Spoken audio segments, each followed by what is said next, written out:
পারবো না। কই তাড়াতাড়ি করো। পারবো না। আপা বাজারটা পারবো না, আমি কিচ্ছু পারবো না। পারবি কি করে?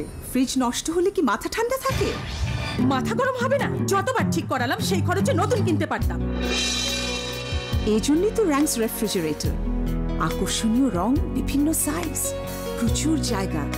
র্যাঙ্কস রেফ্রিজারেটর ঠান্ডা করে 5 দিক থেকে। ভেতর ঠান্ডা তো মাথাও ঠান্ডা। কি ব্যাপার? কিনে ফেললাম। র্যাঙ্কস রেফ্রিজারেটর, জীবনের সাথে প্রতিদিন। র্যাঙ্কস রেফ্রিজারেটর, ভেতর ঠান্ডা তো মাথাও ঠান্ডা।